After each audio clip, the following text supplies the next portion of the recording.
Buenas, Ángela, de nuevo. Hola. Para hablarnos un poquito, vamos, si te parece, un poco cronológicamente. Vámonos al inicio. ¿Cómo surge esta huelga? ¿Cómo nace? Es decir, ¿cómo tenéis los primeros contactos desde AMIT? Desde aquí tenemos los primeros contactos. Ya se sabía un poquito el run en los hospitales históricamente con la temporalidad que sufre la gente, los profesionales de urgencia, los urgenciólogos, que supera el 85% en las plantillas hospitalarias. Pero bueno, cuéntanos un poco, sobre todo al oyente, cómo surge todo este movimiento. Tienes suerte de que sea cirujana, porque tú sabes lo que es pedirle a un médico que plantee algo cronológicamente. Sí. O sea, nos podemos ir al origen de los tiempos. A ver, el tema de la temporalidad en la Comunidad de Madrid evidentemente no es un tema que se haya formado de un año para otro, ni de un gobierno para otro. Tiene unas características muy específicas y es que se ha llegado a las cifras de temporalidad que dices en el tema de los facultativos y médicos de hospitalaria. Y esto se ha hecho pues en base a incumplimientos. Estoy segura de que con la ley Z y con todo este lío que se ha montado, la propia consejería habrían sido los más felices de que en el 2007 se hubieran cumplido los acuerdos a los que se llegó con, entonces nos llamábamos Censatse todavía, imaginaros. En aquellos acuerdos con el, por desgracia, fallecido director general Armando Resino y con el consejero de aquel entonces, que era Lamela, la temporalidad ya se sabía que era un problema, que no se había resuelto por el proceso extraordinario del 2001, sino que se iba acumulando una bolsa y se hicieron unos acuerdos conforme a que la administración se comprometía a que los procesos de los médicos y facultativos de hospitalaria fueran como mucho bianuales, es decir, uno cada 2 años, y entre medias hubiera una posibilidad de movilidad de traslado, bien alternando movilidad dentro de la propia comunidad o bien traslado en todo el territorio nacional. Por desgracia, la consejería sufre cambios, se vienen diferentes consejeros con diferentes ideas sanitarias y esos acuerdos no solamente no se cumplen, sino que con la excusa de la crisis del 2008 se llegan a derogar, es decir, aprovechando una ley de acompañamiento presupuestario, se anulan. La temporalidad va creciendo hasta los límites que hablábamos antes y nos encontramos en un momento en el que a nivel de europeo llegan unas sentencias. Nosotros hemos estado tratando el tema de la temporalidad a lo largo de todo este tiempo y de hecho fomentamos e impulsamos la vía europea contra la precariedad que surgió, que estaba en pleno auge en 2016, aunque luego tuvo un repunte a través de urgencias hospitalarias unos años más tarde. El resultado de esta vía europea no fue exactamente el que preveía el asesor jurídico que la promovía ni nosotros. Pensábamos que un abuso de temporalidad como la que llevábamos arrastrando tenía que traducirse en un contrato, una contratación fija. Y Europa no hace esto. Europa dice que tiene que seguirse la legislación vigente del país vigente y que sí que tiene que haber una serie de medidas que al final llevan a que la propia Europa tire de las orejas al gobierno español por la temporalidad en la administración general.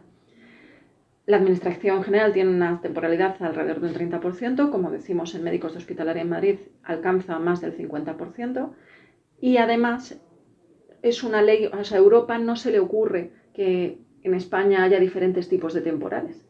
Es decir, la ley se queda coja desde nuestro punto de vista cuando habla de dejar los temporales en un 8% en el caso de los temporales estructurales. Vale. Esa es la ley, la trampa de la ley a nivel estatal y esa es la trampa que cogen a nivel autonómico aquí y dicen, uy, pues si lo tenemos que dejar ahí, ya está, lo tenemos casi fácil porque no hay que llegar a un 8% de temporalidad que sería prácticamente imposible. Si nos limitamos a los temporales estructurales, pues hay formas de hacerlo. En esa aplicación, en la Comunidad de Madrid, inicialmente hacen una trampa, porque ellos seguro que conocían el contenido de la ley con anterioridad, y a pesar de conocerlo, apenas una semana, 10 días antes de que se publique la ley, que nosotros no conocíamos, sacan una oferta de las ofertas específicas de la OPE de estabilización que viene desde el 2016. Es que no sé si es... Un poco de mala leche. Pero aparte de mala leche, 2016, justo es que es increíble, apurar ahora, 2021, 2022. Es increíble que a fecha de 2022 aún no haya ni un solo médico facultativo que haya obtenido plaza fija en la Comunidad de Madrid. Yo creo que eso ya da la medida de la falta de voluntad que había para del desastre. Estabilizar el empleo de los médicos. multifactorial, no es solo culpa de la consejería, también hay responsabilidad por parte de la profesión y también hay responsabilidad por parte de las jefaturas que de alguna manera vieron en la temporalidad la forma de elegir sus equipos. Pero claro, estamos hablando de médicos, estamos hablando de facultativos que han estado durante 5, 10, 15, 20 años o más sin un puesto estable y de todo lo que esto representa para su día a día. Entonces, bueno, me estoy enrollando mucho. Ya es importante, es importante el contexto para entender que todo viene y todo nace un poco de Europa, pero ¿qué es un poco la gota que colma el vaso? Si yo no me equivoco, hay una propuesta en marzo de la Consejería de Sanidad, de una mesa sectorial, que creo que no cae muy bien. La gota que colma el vaso es que la aplicación que hacen de la Ley 20-2021, que viene dada, desde nuestro punto de vista es de las más restrictivas. Tienen 2 disposiciones adicionales, la 6ª y la 8ª, a la que agarrarse para poder sacar el mayor número de temporalidad real, y se limitan a la temporalidad estructural más clara. Esto lo tengo que explicar para los que nos oigan. Cuando en un servicio de urgencias desde el 2010, como es el de mi hospital, hay 14 eventuales temporales estructurales reconocidos, digamos, en plantilla orgánica, pagados por Hacienda, y hay otros 14 que no lo son, pues uno ya se hace la idea de que desde el 2010 uno ya ha acumulado tiempo suficiente como para obtener una plaza estable. Eso son lo que nosotros llamamos la temporalidad fantasma, o que la administración nos dice continuamente que no existe.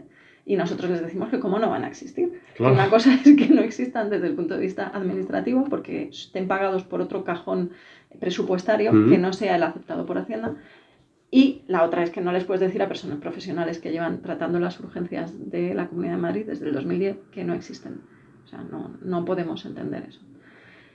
Y la gota que colma el vaso es que justamente en las especialidades médicas de hospitalaria, al haber publicado las convocatorias específicas en diciembre de 2021, la Administración decide restar todas esas plazas y entonces lo que sale y no tener en cuenta esa temporalidad real que decimos nosotros. Y entonces salen un número de plazas para concurso pues absolutamente ridículo. Salen un número de 500 y pico plazas que no llegan a 600 para las más de 45 especialidades de hospitalaria.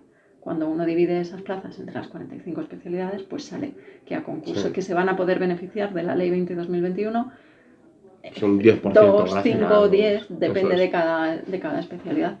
Y ahí es donde surge el malestar y donde la gente lo empieza a ver más claro, porque todo esto se podía ver desde antes. Sí, pero al final los médicos y los facultativos están metidos en su día a día, están metidos en su Sí, aquí encima que hay una fecha límite, además. Efectivamente.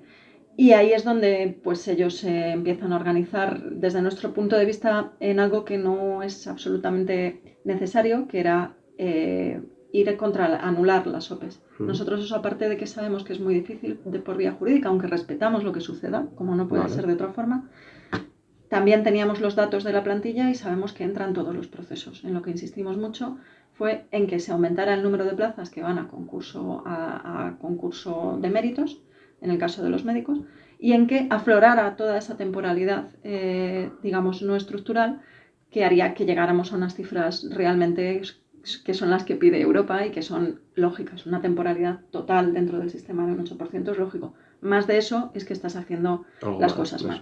Es decir, un poco la clave es cambiar un poco el verbo en vez de anular, sino retrasar, para que antes haya un concurso de méritos y así, a través del concurso de méritos y a través de las OPEs, se alcance ese 8% de Europa, más o menos, así un poco unos cálculos así más...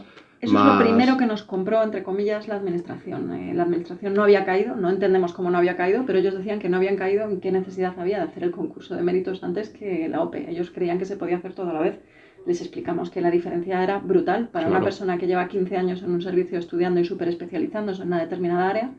La diferencia es entre tener que preparar un examen genérico de su especialidad, que coge absolutamente todas las áreas, a no tener que prepararlo. Entonces, claro, con el riesgo además, que es un poco de lo que más se ha estado insistiendo en la huelga, de desmontar equipos súper especializados, incluso de referencia, unidades de referencia en muchos hospitales. Ese riesgo siempre está, se mitigará con el concurso de méritos, pero hay que tener en cuenta, y eso lo hemos intentado dejar siempre claro desde el sindicato médico, que no hablamos de consolidar en la misma plaza en la que se está, porque eso iría contra los principios de contratación pública, sino de plazas. pero evidentemente si se hace un concurso oposición con unas determinadas características que favorezcan que no tener en cuenta esa situación tan tremendamente injusta que han tenido esos profesionales, pues sucederá en menos ocasiones, esperamos. Vale, entonces vamos avanzando un poquito en el tiempo. Hay reuniones a varios niveles con otras organizaciones, con la plataforma de no fijos, de médicos no fijos, con MUD, con Somos Urgencias, incluso el grupo de urgencias hospitalarios de AMIT, del cual estamos también muy orgullosos del gran trabajo que han hecho, incluso con el Colegio de Médicos, realiza un manifiesto, está todo, insisto, todo está documentado en la web. Si alguien quiere saber un poco más de todos estos manifiestos, de todo el posicionamiento de AMIT, si entra en la web, yo creo que todavía lo podemos dejar durante un tiempecito, que conozca todo lo que ha sucedido durante la huelga para que quede muy claro nuestro posicionamiento. Se consigue como una unión de la profesión a través con estas plataformas, con MUD, con Somos Urgencias, AMIT, el grupo de urgencias, y se convoca la huelga, ¿vale? Una huelga indefinida, completa, de médicos hospitalarios, que arrancaría el 10 de mayo. Llegamos al 10 de mayo, pero antes de llegar al 10 de mayo se mete preaviso, se comunica a través de vía de WhatsApp, a través de más canales oficiales. ¿Hay alguna noticia por parte de la consejería, sabiendo un poco el huracán que se le viene a la consejería, de médicos muy enfadados, médicos muy unidos? Yo evidentemente lo conozco, ¿vale? Pero para que lo escuche un poco, para que lo entienda un poco el oyente, ¿hay algún tipo de comunicación por parte de la consejería antes del inicio de esa huelga? Ninguna, tan solo la reunión preceptiva, que por ley no puede ser clásica. de otra manera, que es la de mínimos. Mínimos que yo los llamaría máximos. Imponen unos máximos que prácticamente conculcan completamente el derecho a ir a la huelga de los facultativos, con la excusa de que es un servicio esencial. Es un servicio esencial, pero es un servicio esencial que por las tardes funciona con los facultativos de guardia, que los fines de semana funciona con los facultativos de guardia. Eso es, 100% en hospitalización, por ejemplo, y en lo que ellos consideraban como urgente y claro, pero si consideras, si es una huelga de médicos de hospitalaria y consideras como esencial y absolutamente urgente la hospitalización, pues también los fines de semana. Los fines de semana no funciona así, las vacaciones no funcionan así y las guardias no funcionan así. Entonces, pero bueno, eso ya decidirán los tribunales. Sí, porque es que esto es importante. Yo he estado hablando mucho con periodistas y todo el rato me decían: Marco, dame datos del seguimiento. Y yo ya, vale, entiendo una huelga clásica como la cubre el periodismo, de datos de seguimiento, datos de manifestación, hay reunión, sí o no, fin. Pero claro, yo es que les insistía, vale, que es imposible darte unos datos 100% verídicos cuando el día 1 y el día 2 de la huelga, miembros del comité de huelga de AMIT estaban obligados a ir como servicios mínimos. Yo les decía a los periodistas: entonces la consejería cuenta a estos dos miembros del comité de huelga, que más huelga que ellos poca gente va a querer hacer, les cuenta como que no secundan la huelga, porque están de servicios mínimos. Por lo tanto, es muy paradójico y es un poco... hay que alejarse de este marco clásico de huelga cuando no se deja ejercer el derecho a huelga a miles de facultativos por algo que es de justicia, claro. Pero esto no solamente es un clásico, hay que recordar también que para la administración las personas que están de mínimos no están de huelga y son efectivos trabajando, y para nosotros los que están de mínimos, hay dos formas de estar de mínimos, para decirlo de una manera: quien no haría la huelga, que evidentemente hace su actividad normal, y quien sí que la apoyaría, que hay decenas de sentencias al respecto, que se apoya que ellos puedan hacer lo que consideren como estrictamente urgente o no demorable. De hecho, ahí ha radicado uno de los éxitos de la huelga, es decir, por desgracia, la huelga llegó, hubo que empezarla y ha tenido una elevada repercusión asistencial. ¿Por qué digo por desgracia? Porque a nadie nos gusta menos una huelga que a los médicos y facultativos. Huelga, insistimos, que se podría haber evitado si la consejería durante varios días, ahora lo vamos a ir contando para que la gente tenga un poco, que nos gusta aquí en Foronda ir cajoneras, ir cerrando y abriendo cajoneras para dejarlo todo muy ordenadito. Pero como tú bien decías, no hubo ningún tipo de reunión. Se llega 10 de mayo, creo que cayó en martes, si no me equivoco. Manifestación bastante amplia y con bastante gente por las calles de Vallecas hasta llegar a la Asamblea de Madrid.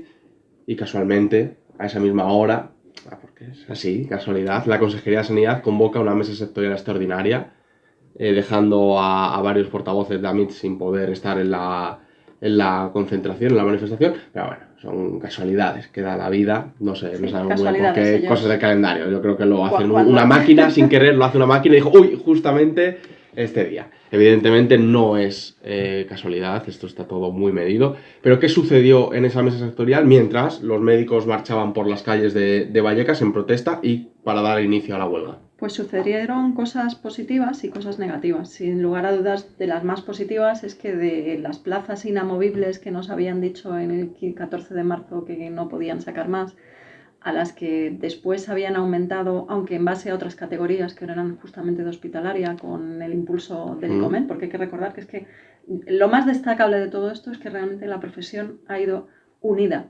O sea, el tema de la temporalidad era un tema tan sangrante que la profesión en bloque ha ido unida, fijos, residentes, médicos de hospitalaria, temporales. O sea, es curioso porque todo el mundo lo apoyaba. De atención primaria estaba en la manifestación, sí, a pesar de que no les afectaba a ellos, incluso del SUMA. Otros niveles asistenciales. Digamos que el tema estaba tan claro, el que hay que empezar a poner los cimientos de una buena relación laboral desde un principio, que estaba apoyado por absolutamente todo el mundo. Y en esa mesa sectorial, que coincide con la hora y la administración nos dice que es porque tienen que sacar los datos de los servicios del seguimiento de la huelga. Bueno, cada uno pone las excusas que quiere.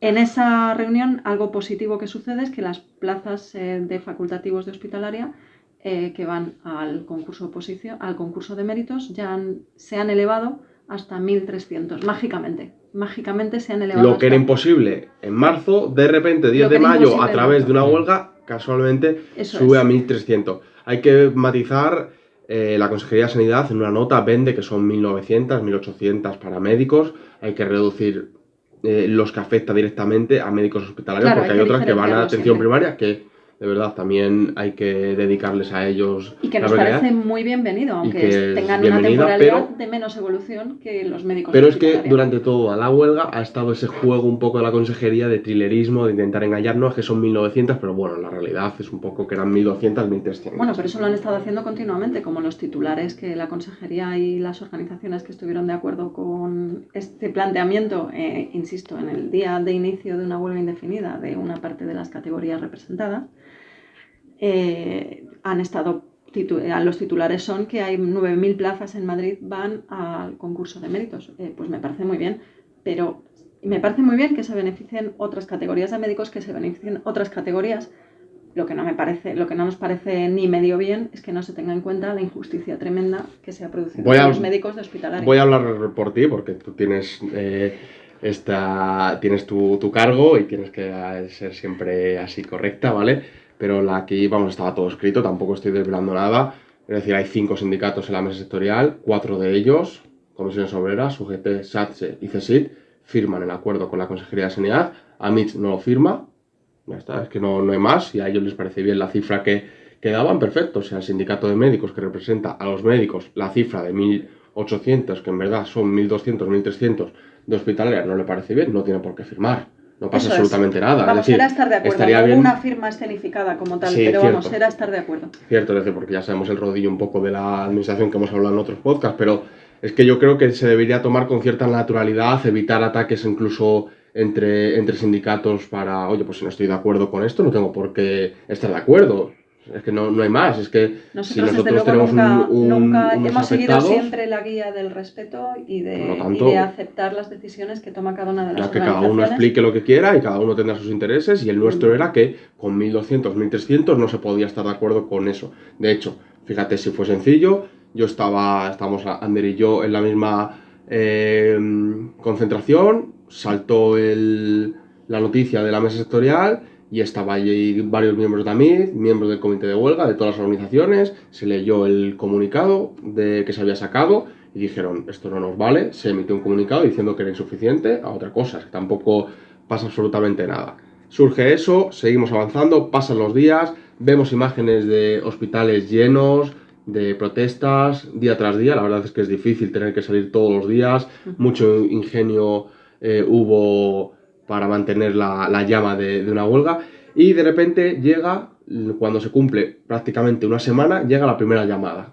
Primero, muy breve, ¿cómo vivís desde el comité esa incertidumbre de, nos llaman o no nos llaman, y cómo ya vivís esa primera reunión para sentarse a negociar por fin?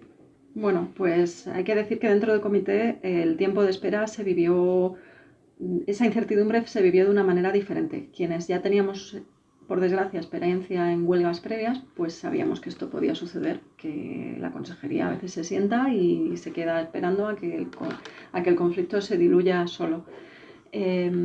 Los que no habían estado tan acostumbrados a este tipo de huelgas lo vivían con asombro. De hecho, yo creo que vivían con asombro el hecho de que hubiera habido que llegar a la huelga, que no les hubieran llamado ni siquiera una vez para hablar o para tratar de llegar a un acuerdo. Vivían con asombro las manifestaciones del consejero de Sanidad, que parecía que vivía en una galaxia paralela. Es que mientras tanto recibíamos unos ataques. Cuidado, cuidado. Entonces, con los ataques. La verdad es que nosotros con la conciencia muy tranquila, porque hemos estado haciendo el acompañamiento siempre a lo largo de estos años, antes, durante y después. Y en ese sentido no es agradable una situación de huelga, insistimos, no nos gusta a los médicos estar de huelga, no nos gusta en una situación como la que estamos atravesando después de salir de la pandemia, que se dañen los números asistenciales, o sea, dañar a los pacientes, nos debemos a los pacientes. Pero también hay que tener en cuenta que teníamos muy claro el objetivo y que al final el evitar que la temporalidad de los médicos sea una cosa más estructural del sistema, en el fondo va a redundar en un beneficio de la calidad asistencial. Y teniendo muy claro ese objetivo, pues adelante, y de hecho se habría seguido. O sea, esto nos llaman después de esto fue, creo recordar, 17, la concentración en Sagasta. Una concentración bastante multitudinaria en Sagasta, sí, justo cuando amenizada por batucada. una batucada. Estábamos allí todos los médicos, todas las batas blancas en la calle.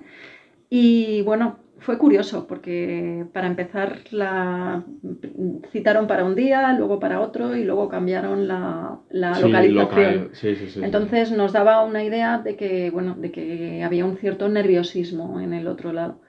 Pero también es verdad que cuando llegamos a la reunión el clima fue cordial. En la reunión había capacidad de decisión, como digo yo, o sea, no fueron reuniones en otras huelgas. Me parece una tontería, pero esto es muy, muy, muy importante. Es decir, porque parece una tontería de, hombre, como no tiene capacidad de decisión la propia Comunidad de Madrid, cuidado, que no todo el mundo tiene el mismo nivel de capacidad de decisión. Hemos vivido otras huelgas en las que ha habido reuniones previas que eran realmente de contemporizar. Aquí se vio que había voluntad de llegar a un acuerdo y de llegar a un compromiso para poder dar una salida y una finalización a esta huelga. ¿Se ha conseguido todo lo que se quería y se esperaba? No.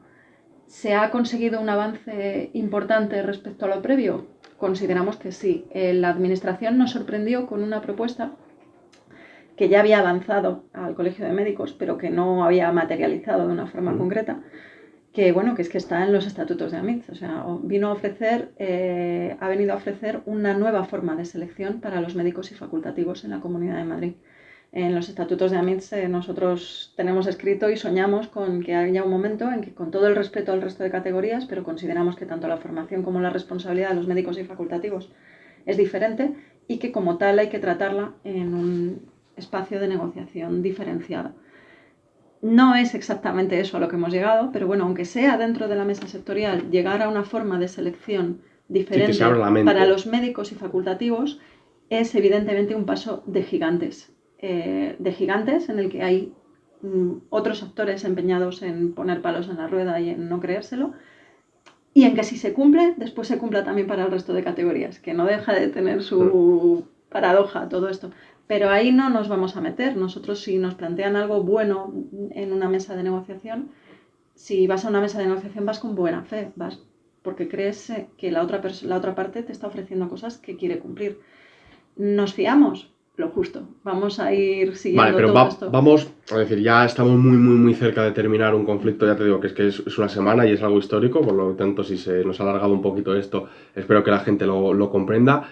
Pero yo creo que es importante que esto se quede bien explicado.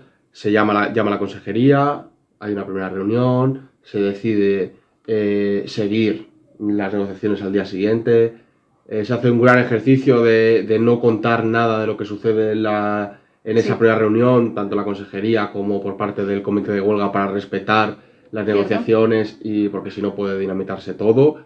Por lo tanto, ahí es una muestra más de esa buena voluntad por avanzar en el conflicto, y se llega ya al día siguiente y se alcanzan una serie de compromisos. Es importante matizar compromisos, porque todo es lo que me has dicho. El día siguiente se ponen sobre la mesa discúlpame que te interrumpa, pero el día siguiente por la mañana se ponen sobre la mesa una serie de compromisos que aumentan el número de plazas, la posibilidad del número de plazas de médicos de hospitalaria, hasta, pues sumando todos los diferentes procesos que se puede llegar a tener, hasta un mínimo de 2.300, que puede ser un máximo de 2.700, iremos viendo. Incluso 3.100 y pico si el Ministerio de Sanidad... Sí, pero eso ya son palabras mayores. Bueno, son palabras, lo de que se elimine la tasa de reposición en sanidad son palabras mayores.